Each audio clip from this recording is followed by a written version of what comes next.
Day 4 of Sean Diddy Combs' sex trafficking and racketeering trial got intense in a hurry as Diddy's ex-girlfriend Cassandra Ventura faced a blistering cross-examination with defense lawyers using old love texts and steamy messages to challenge her claims of horrifying abuse. From freak-offs to jealousy to burner phones, it all came out in court today, and I'm going to be speaking with our very own Elizabeth Milner to get the inside scoop, including a major witness who's set to take the stand next. Welcome to Sidebar, presented by Law and Crime. I'm Jesse Weber. The fourth day of testimony in Sean Diddy Combs' sex trafficking and racketeering trial turned explosive as his former girlfriend Cassandra Ventura faced quite aggressive cross-examination about her tumultuous 11-year relationship with Combs. The defense pushed back hard on Ventura's allegations that she was coerced and abused by the fallen mogul, showing jurors old text messages and emails where the two appeared to exchange loving words, even some pretty explicit plans for their so-called freak-offs, raises the question of consent or not. So to give us that up-close and personal account of every single gripping moment that happened inside that courtroom, we're going to bring back on Law and Crimes reporter Elizabeth Milner, who is in that courtroom once again. Elizabeth, thank you so much for coming on. So set the scene for us. What was the atmosphere in that courtroom like today? Was it tense when we're talking about cross-examination? Did it feel different than direct examination? Yeah, for the most part, this was a day that a lot of us were anticipating. A lot of us were wondering, what is the defense going to have when it comes to this cross-examination? You know, the last couple of days while Cassie's been under direct examination, to me at least, just kind of watching her tone, watching how she answers these questions, she really kind of seemed very compelling. She felt like a compelling witness. So obviously, the defense's job is going to be to poke holes in this. Did you want to participate in these freak-offs? Did you have a way of helping set these up? Did you initiate wanting these freak-offs in some instances when Diddy was sick, or other instances as well too? And so today was definitely a very highly anticipated day. As far as the tone just in the courtroom, I think a lot of people were just kind of wanting to know what was going to happen next. So as far as just who was inside that courtroom today, it looked a little different than it has, on day one and even a little bit into day two. In that, we had Karen Agnifilo inside that courtroom today. She is obviously married to Mark Agnifilo. You had Diddy's mother, Janice Combs, in the courtroom. His sons, Christian Combs, Quincy Brown, Justin Combs, all came into the courtroom today. Notably, the daughters, again, not inside that courtroom today. Chance's mother, who's been inside that courtroom, also wasn't there today. Neither was Justin's mother inside that courtroom. So it was a little different than we've seen, on prior days, especially for opening statements, as well as even into day two. As far as those who were there to support Cassie, it was still the same as it has been the other couple of days she's been testifying. Her husband, Alex Fine, was inside that courtroom.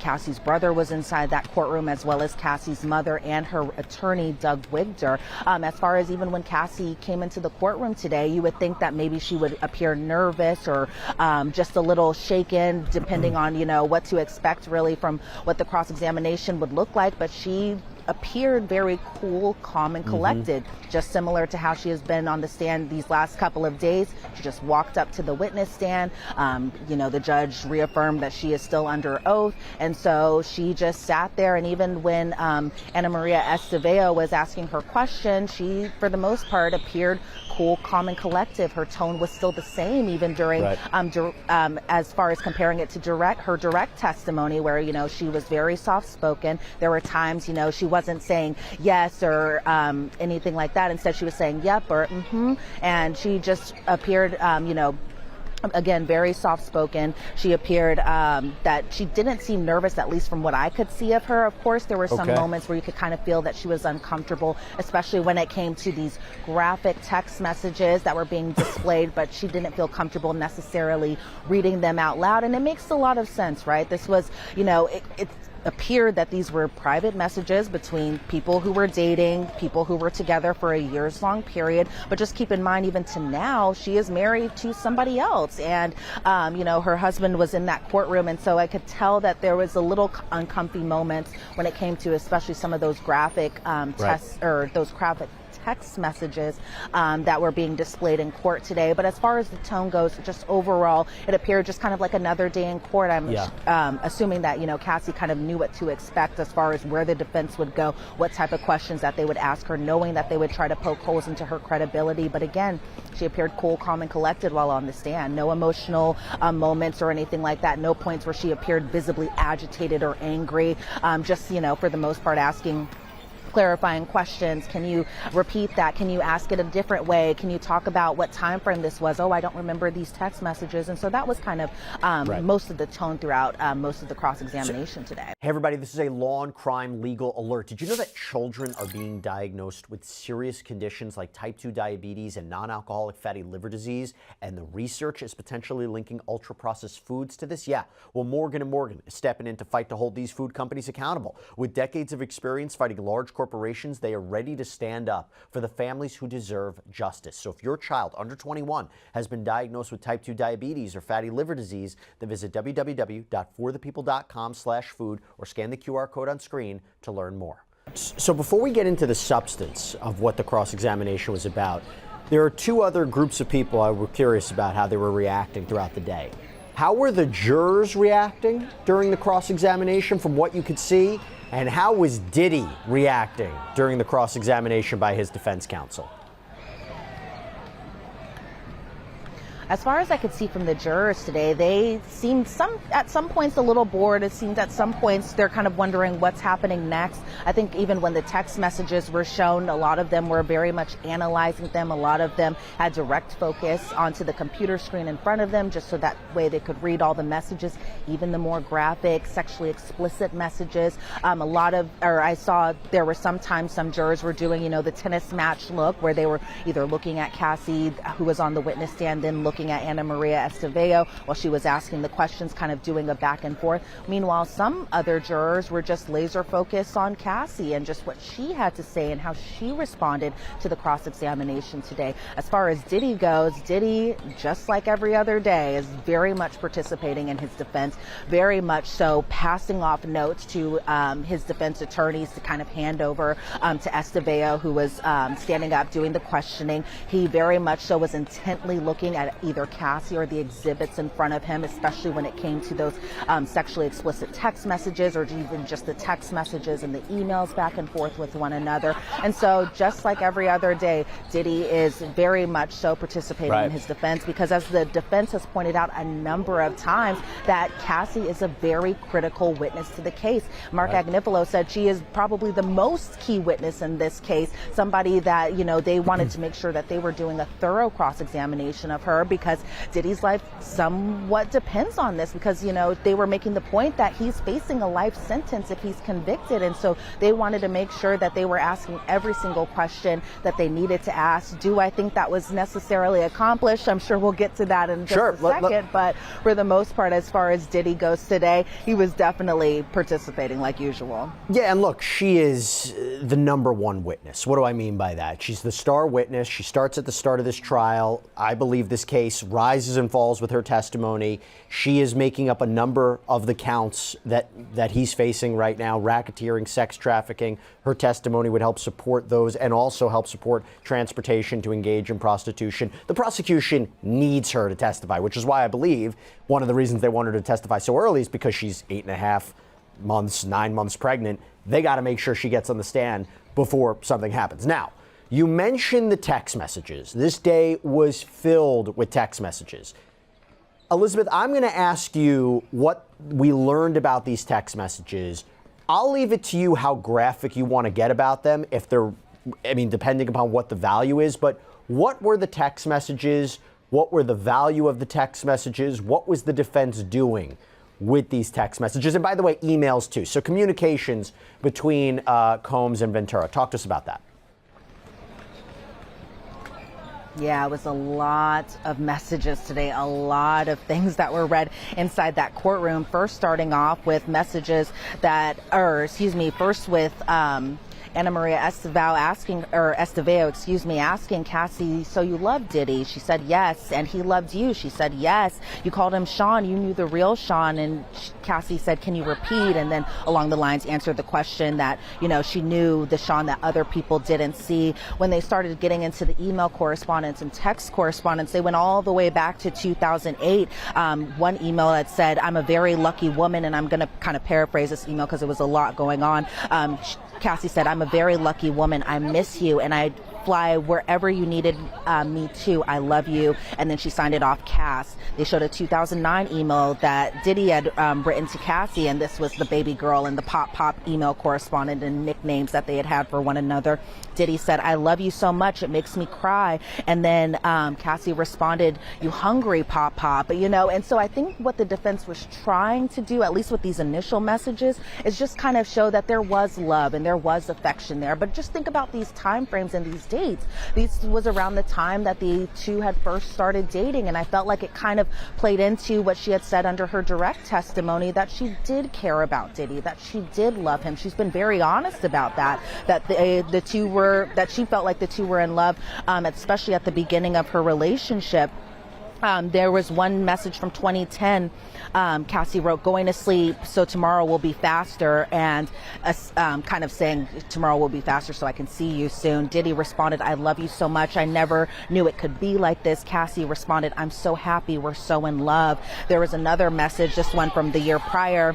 Cassie saying, I love you so much. It made me feel like I can't wait until we just don't care anymore. And Cassie was pretty much saying that this was because she wanted to be open about the relationship, because the defense was trying to point out that Cassie and Diddy, for about a 2-year period, they weren't as open with their relationship, and that Cassie essentially just wanted to be public. Again, something that kind of corroborated her under direct testimony, where she said that she just, was in love with him and just wanted to be with him at all points, all the time. A lot of just I love you back and forth, again, just kind of trying to establish that these two were in love, that it wasn't forced or fraud or coerced or anything like that. Then we get to a message around August 5th of 2009. Diddy asked, when do you want to freak off? Cassie said, I'm ready to freak off, LOL. Diddy responded, you tell me the date, you choose. And then I'm paraphrasing right here. She had responded, I feel like a Friday would be best. Diddy responded, also paraphrasing here, Friday it is. Maybe we can get Jules here. Jules was an escort that they had used very often in their freak offs, according to her testimony. He was brought up a number of times, and notably he was the escort that was inside that hotel room during the 2016 Intercontinental Hotel incident.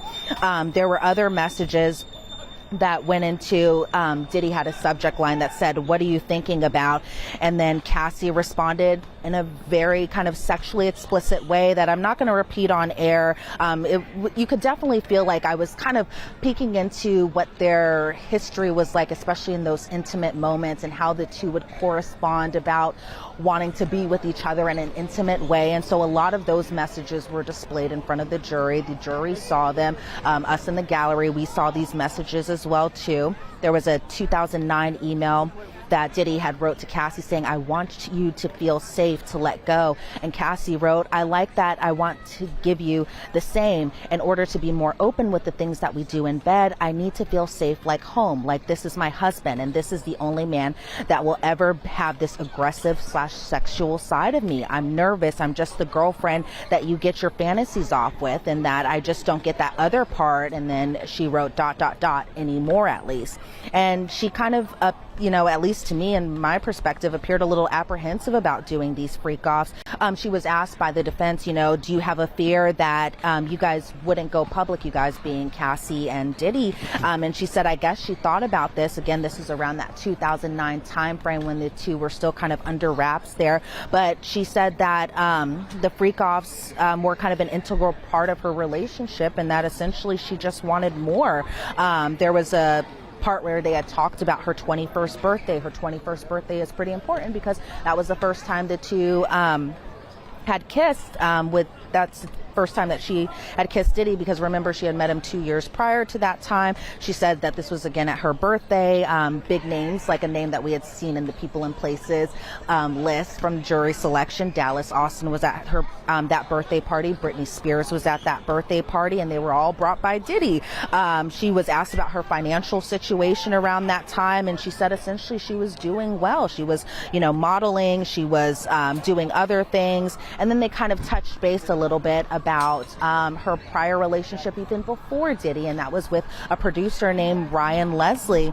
And around this time frame, because Cassie was still in a relationship with Ryan at this time, the defense was trying to paint it as, when you had met Ryan, he was 10 years older than you at this point of time. And I had kind of looked it up. Diddy and Ryan Leslie aren't necessarily close in age. I think Ryan Leslie's still in his mid-40s, whereas Diddy's in his mid-50s. So there's a little bit there, but I could kind of see where the defense was trying to go and try to paint it as that you kind of get with older producers, with older men that could possibly kind of help you with your career. Then we saw an email from 2007 where Cassie had wrote, we really had 1 week of each other just together, and I can say it's been the best and the worst. The defense asked her about her relationship with Diddy. Has it always been complicated? And she kind of affirmed that a little bit. She said she thought Diddy at first was actually more interested in her friend Carrie Morgan, somebody that's been brought up a number of times during the testimony.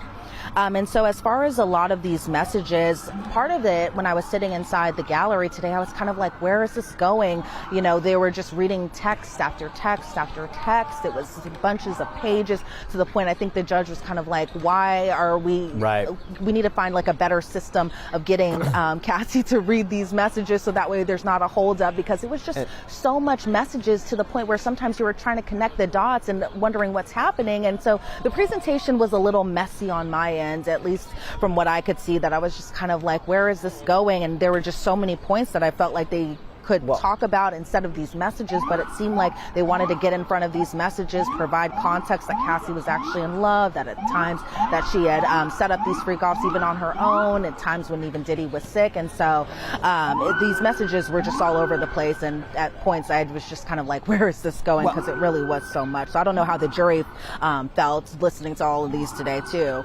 Well, I'll tell you, it seemed to me they were really trying to home in on the idea that she was a willing participant in the freak-offs, and that the jury, are you really going to believe that she was essentially held captive against her will, didn't want to do any of this for years because she was under threat or coercion of Sean Combs, and highlighting messages like, I'm always ready to freak off, LOL, or baby, I want to FO so bad, that's going to help their narrative, and saying she was the one who tried to set these up, or I believe there was a testimony she heated up the baby oil to be used in freak-offs. But there's a part of something that you said that I thought was really interesting, where it seems to me the defense was also trying to portray her as a jealous lover, right? And go to her motivations about why she would be going after Diddy now. Talk to us about what we learned today from the cross-examination about how they tried to portray her, maybe with other interests that she had, other relationships Diddy had. How did they try to portray her as somebody who was jealous and maybe had other motives for coming after, accusing Diddy now?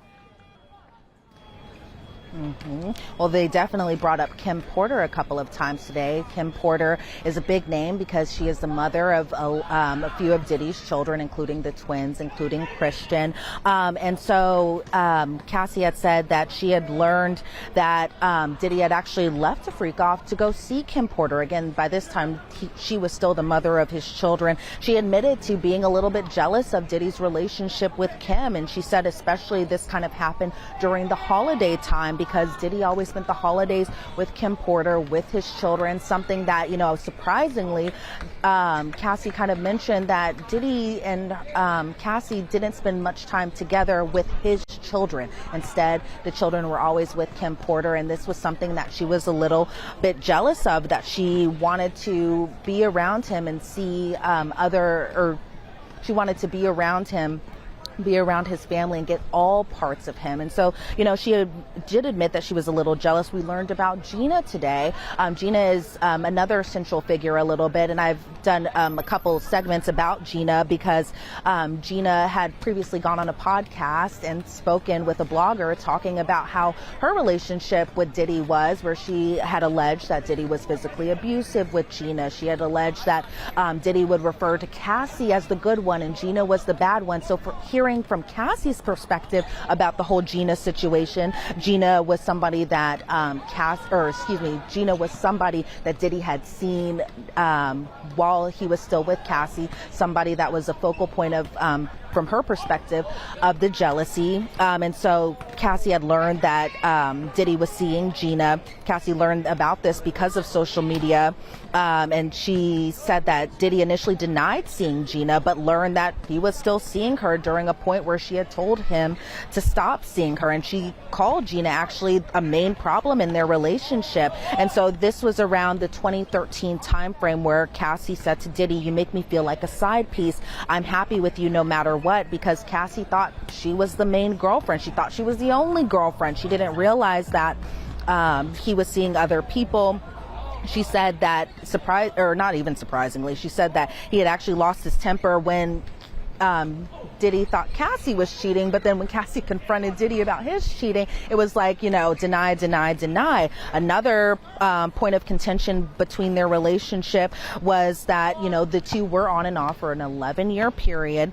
Cassie says that Diddy learned that she was seeing other people, and she said that it would get scary if he would find out these situations and then enter and segue into Kid Cudi. Surprisingly, they didn't talk about the car arson at all today through it, but it was essentially to kind of talk about how Diddy was just so hurt and just so devastated by the fact that Cassie was seeing Kid Cudi behind his back. The defense was trying to point out that Diddy was the one who actually introduced Cassie and Kid Cudi to one another because he was trying to get them in the studio together to pretty much kind of advance her career. And this was around the 2011 time frame. Diddy found out about Cassie and Kid Cudi, and she had said yesterday under direct examination that he had found out while they were in a freak off. Cassie says it was actually her idea to use a burner phone because she didn't want Diddy to find out, again alluding to the fact that she was a little terrified and scared of what he could do, how he would respond. And she said that she began her relationship with Kid Cudi at a point where she and Diddy were actually off. They were on a break, but she began a relationship with Kid Cudi because the two were just enjoying each other's company. She said that she did admit that she was still doing freak-offs during this off period with Diddy, but then she would kind of go and hang out with Kid Cudi. Meanwhile, while all this is going on, she and Diddy are still on a break. And she again said that it was scary if he had found out. She was asked if Diddy knew that Cassie and Diddy were on a break, and she said that I don't know. And then that's when the cross got a little awkward because they were trying to kind of figure out a way to kind of ask these questions. And I had mentioned this during the lunch hour today that it was just a little weird to kind of see this cross-examination around this point because Estevao was essentially just kind of adding or concurring with Tenny Garagos, who was sitting at the defense table. I think a lot of us were kind of questioning why Estevao was the one doing the line of questioning. We understand obviously that the defense was going to use a female to ask Cassie these questions under cross, but I was just kind of like, why is she conferring so much? It seemed like she didn't know what to ask next, and so that was an interesting point that I had seen while in the courtroom today. As far as just the Kid Cudi relationship goes, I had mentioned this just yesterday that when Diddy had found out, he got a bottle or a wine bottle opener, put it in between her finger, it's in between his fingers, and lunged at her. But Cassie said that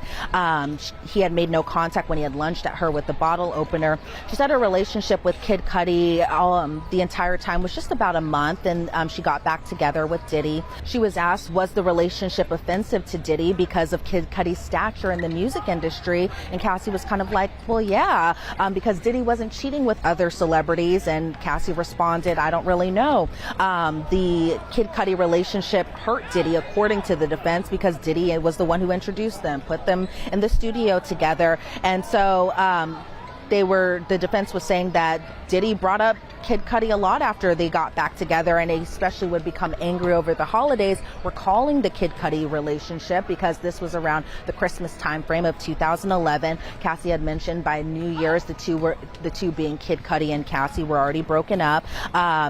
Diddy accused Cassie of having another relationship with another man while shooting a movie, and that movie was Honey 3, and this was in South Africa.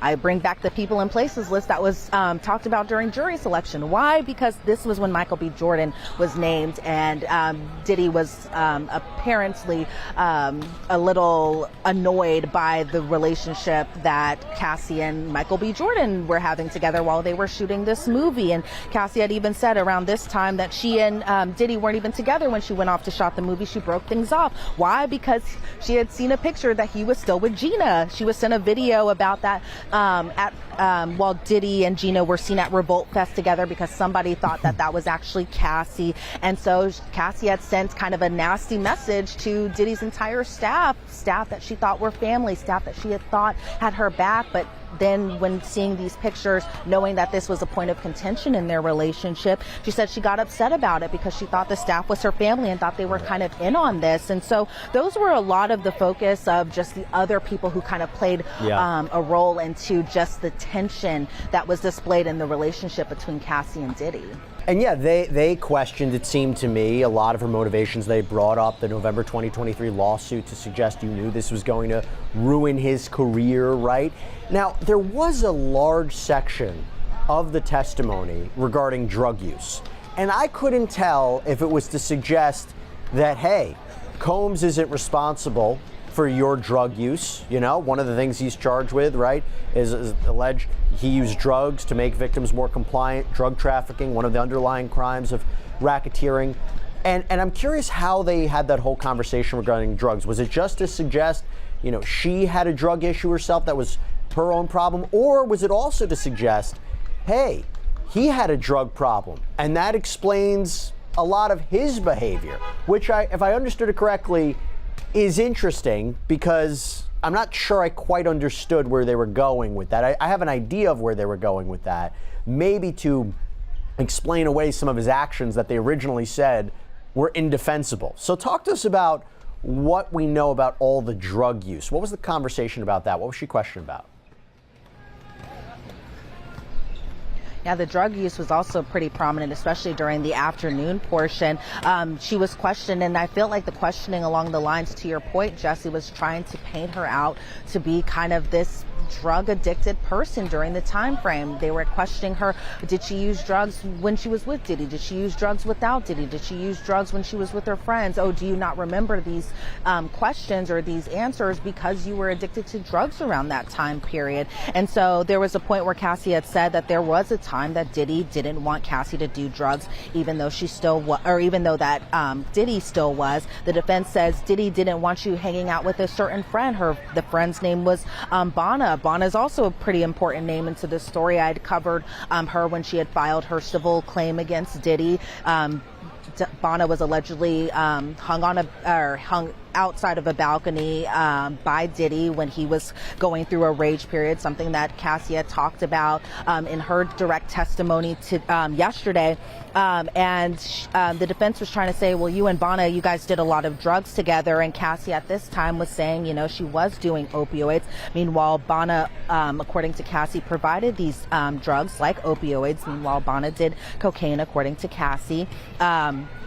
Cassie had said that Diddy was pretty explosive when he found out that Cassie was taking his drugs, and Diddy had actually contacted drug dealers not to give drugs to Cassie at this point. The defense was trying to paint it out that Diddy was just worried about her health and that she was taking a lot of drugs including ketamine, GHB, MDMA, ecstasy. They talked about the Cannes Film Festival trip where Diddy had squeezed Cassie's leg so hard that a bruise appeared on her whenever she was taking pictures on red carpets, and he had squeezed her leg so hard, according to Cassie, because she had taken drugs from she had taken drugs from him. And then there was an interesting point that was talked about in 2013 where the defense was saying that Diddy overdosed on drugs after a freak off. Diddy was hosting a party at a Playboy mansion. Cassie had to actually take him into the hospital, and that's when Cassie had learned that he had overdosed. There were a lot of points just throughout her testimony today where, again, the defense was trying to ask, do you remember when this happened? And she would respond, I don't necessarily recall. And then the defense would ask, is it because you were on drugs during this period? And she was very forthcoming. You know, I did have a problem. She did try to seek out help a couple of times, and then she just kind of went back to, again, that same kind of lifestyle. But to her point during her direct testimony, she was saying that she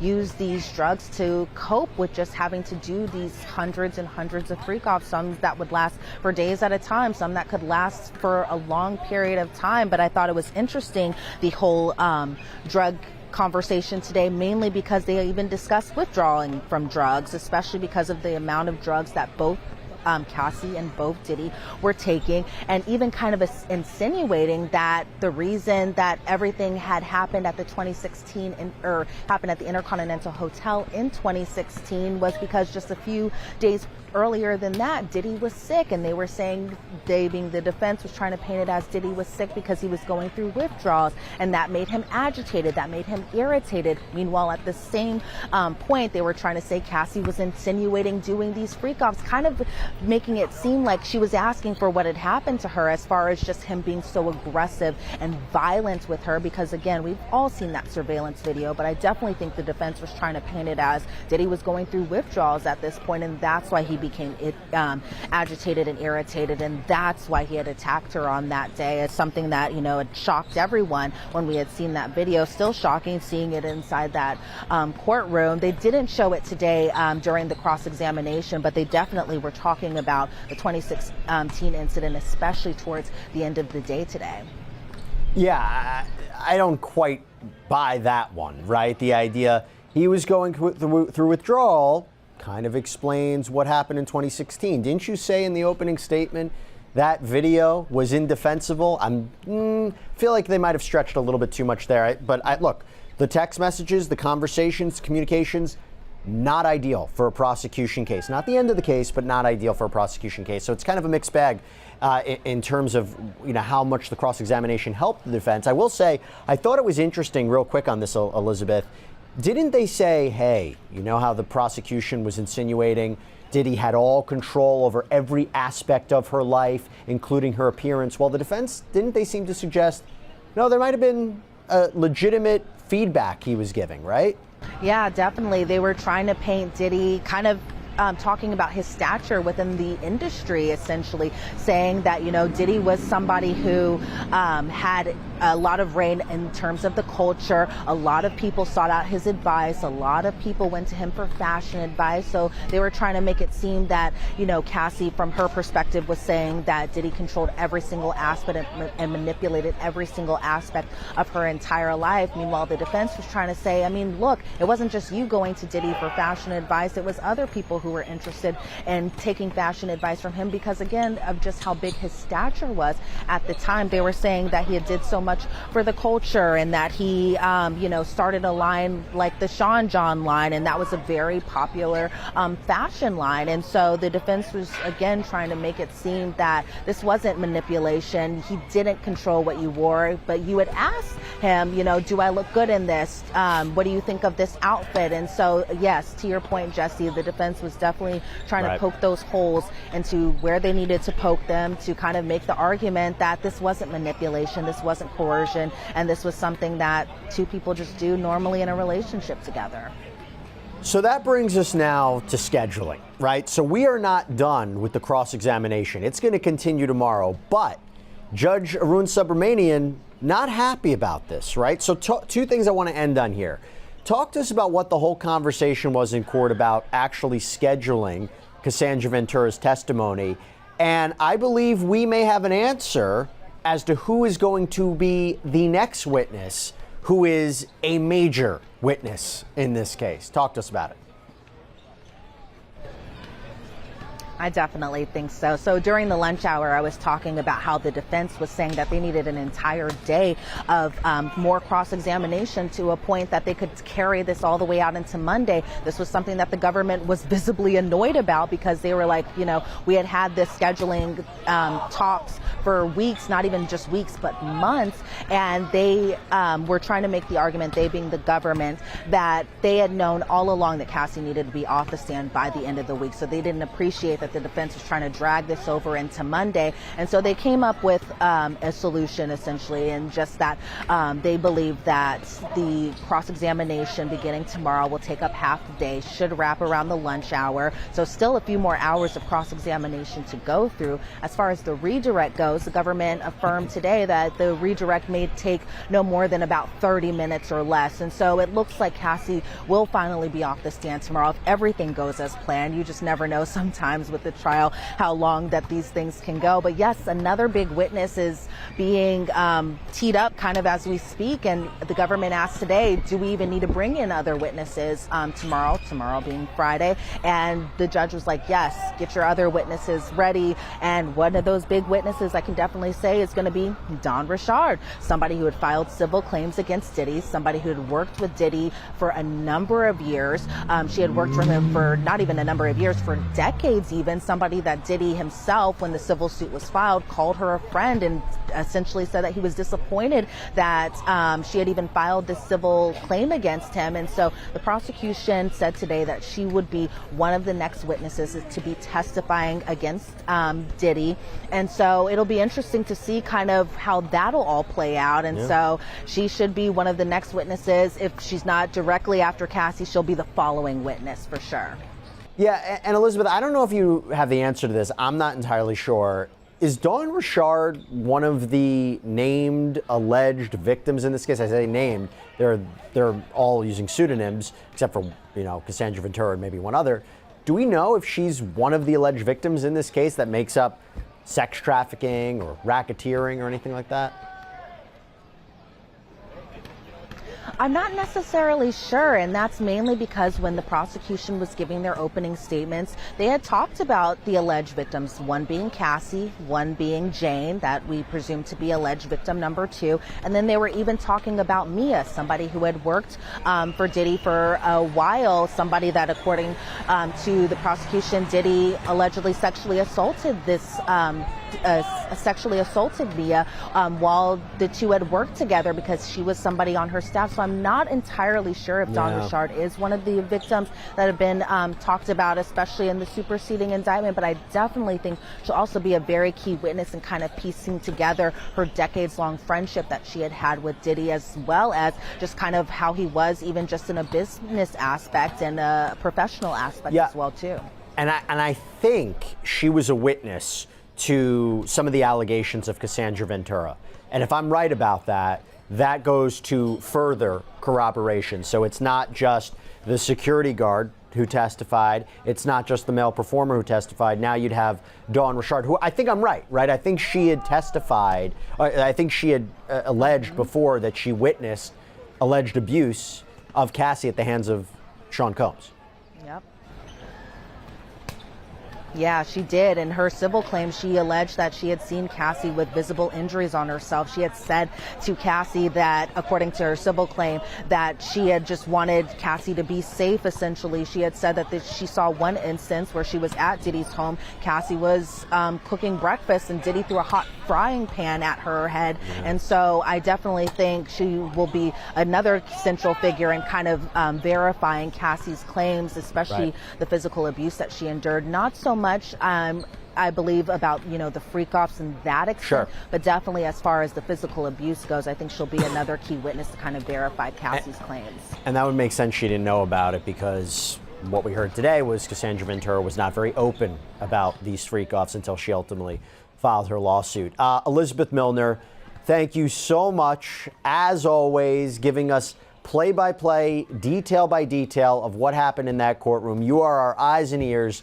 Thank you so much, Elizabeth. Really appreciate it. Thanks, Jesse. And that is all we have for you right now here on Sidebar, everybody. Thank you so much for joining us. And as always, please subscribe on YouTube, Apple Podcasts, Spotify, wherever you should get your podcasts. I'm Jesse Weber. I'll speak to you next time.